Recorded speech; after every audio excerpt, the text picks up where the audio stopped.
They didn't talk about this at all. We didn't talk about the difference between LASIK and PRK. Okay, that's a good question. Okay, so I used to do PRK like in the 1990s. Okay, so PRK is the initial laser procedure. So when laser vision came out like in the 1980s, there was a PRK.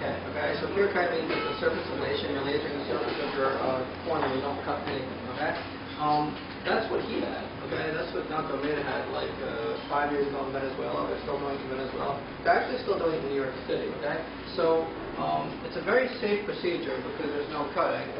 However, it's really painful. Okay, PRK hurts a lot, and you have to take off like at least a full week from work, and some people 2 weeks. Okay, so if you like go on the internet and you Google PRK, you're going to see all these funny patient stories saying, "Oh, I was in agony, it really hurts," and stuff like that.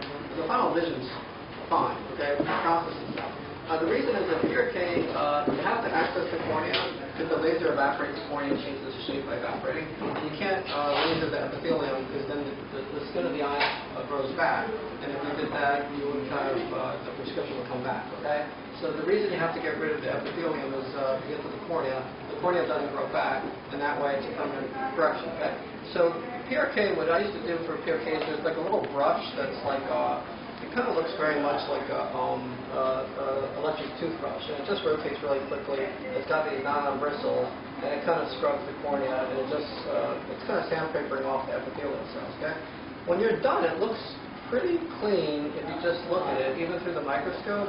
But if you think about it, it's really not that clean. And they've done scanning electron microscopy where they look at the surface, and you have millions and millions of crushed cells. Right, so by crushing all the cells, they're all releasing all the contents of the cells, and it causes like inflammation and pain and potentially scarring. Okay, so one of the problems with PRK besides the pain is the scarring potential. Okay, so that didn't work that well in terms of people getting it done. It works well in terms of the final outcome, but very few people are going to go through 1 to 2 weeks of pain just to go through the process of contents. I mean, some people did, but not a lot. Okay. So then we went to LASIK. Okay, so I switched from PRK to LASIK, and that was invented in the 1990s or something like that.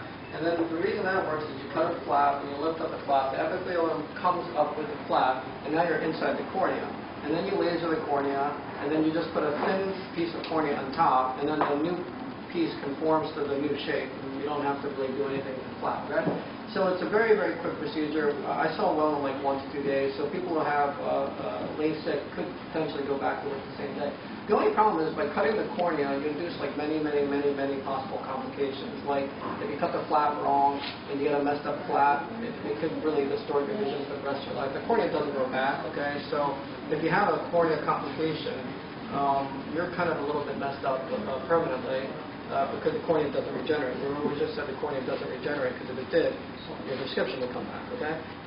If you put the flap back, it's a little misaligned or wrinkled, you get double vision.